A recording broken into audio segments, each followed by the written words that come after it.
Elsa Brandt, c'est l'histoire d'une Française qui s'est lancée avec succès dans le manga. Sa série Save Me Pity nous plonge dans l'Antiquité grecque, aux côtés d'une oracle qui est frappée d'une étrange malédiction, celle de prédire des catastrophes infâmes sans jamais être crue. Elsa, pas l'oracle, a accepté de nous ouvrir sa porte et de nous faire découvrir ses petits secrets de fabrication. Et restez bien avec nous, car après cette petite visite, on retrouve Sébastien Abdelhamid et son objet fétiche.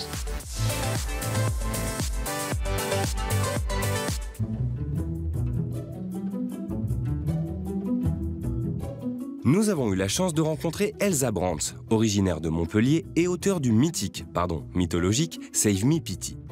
Elle nous a gentiment ouvert les portes de son atelier pour nous parler de son travail de mangaka. Alors, on va d'abord passer par le bureau de mon choubidou, qui fait semblant de travailler, hein, vous illusionnez pas. Et pour moi, je suis de ce côté. Je pense que pour faire ce genre de métier, il ne faut pas avoir trop grandi. Moi, dans ma tête, je dois avoir entre 12-15 ans grand maximum. Donc, j'ai mes petits bonhommes Lego par ici, j'ai toutes mes bandes dessinées, j'ai toutes mes figurines tirées de mes dessins animés préférés. La mue, la meilleure. J'ai Sherlock Holmes, j'ai Ranma 1/2, j'ai du Zelda, j'ai du Vegeta, Ce sont tous mes amis, en fait, tous mes jouets à moi, mes trucs de gamine qui font que je me sens bien ici et que c'est là où j'arrive à créer mes histoires. Ici, tout ce que je vais faire, ça va être tout ce qui est dessin. Tout ce qui est crayonné, ancrage, ça va se passer ici. Après, en amont, j'aurais déjà fait le scénario, et lui, par contre, le scénario, je le fais dans la nature, quand il n'y a personne, au milieu des arbres, des petits oiseaux, des cigales. Il me faut pas trop de bruit, pas trop de monde, et là, je peux écrire toutes mes histoires tranquillou. C'est sur papier, avec ce genre de carnet, où je vais écrire toutes mes idées, tous mes gags, je vais tout jeter sur un cahier comme ça. Et une fois que j'ai fait mon scénario, je vais passer ici pour faire tous mes crayonnés et tout mon ancrage.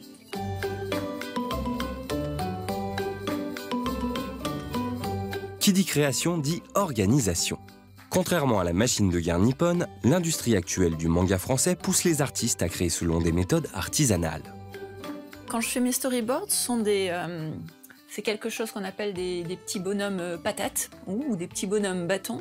C'est juste histoire de savoir en combien de cases va se passer la page, quelle va être leur taille, quel va être leur angle de vue et comment vont être placés les personnages et les textes dans cette page-là. Ce crayonné, je vais le placer sur une table lumineuse. Je vais passer ma feuille par-dessus. Et là, je vais pouvoir ancrer directement sur ma feuille. C'est un papier assez lisse, c'est assez solide, et ça permet de faire glisser la plume sans accroc et d'avoir un trait très fidèle à ce que j'ai envie d'avoir. À partir de là, je vais passer sur ordinateur, je vais la scanner, et sur l'ordinateur, je vais rajouter tout ce qui est texte, pour avoir une belle écriture, puisque en France, c'est nous qui plaçons les textes. Donc je vais placer les textes, les bulles, les contours de cadre, et également tout ce qui est speedline. Les speedlines sont les traits de vitesse. Donc tu sais, quand tu as un coup de poing, tu as les traits qui te font le mouvement. Et voilà, tous ces speedlines, en général, je les place avec l'ordinateur. Il peut m'arriver de les faire à la main quelquefois, mais la grande majorité, c'est par ordi. Elsa ne travaille pourtant pas sur tablette numérique. Elle préfère de loin garder les bonnes vieilles méthodes traditionnelles. Quand je travaille sur papier, je peux être à mon bureau. Je peux être dans le train, je peux être chez des amis, je peux être chez des parents, je peux dessiner où je veux. Après, j'ai un rapport avec le papier qui est très affectif, où voilà, je m'approprie la page, elle fait partie de mon histoire. Quand je reviens dessus, je me rappelle ce à quoi je pensais quand je la faisais. Autre détail, le papier coûte beaucoup moins cher qu'une tablette hors de prix où il faudrait que je vende mon mari pour acquérir une bonne tablette pour ancrer. Et enfin, ça ne tombe pas en panne. Si j'ai un bug, si j'ai une tasse de café qui passe dessus, ça peut arriver, mais je peux le refaire plus facilement que si mon ordi m'a cramé ma page et que je dois tout recommencer depuis le début. Faire du manga en France est donc à la fois une école de l'autonomie et de la polyvalence. À l'instar de ses homologues, Elsa Brandt est une artiste, maître de son propre destin.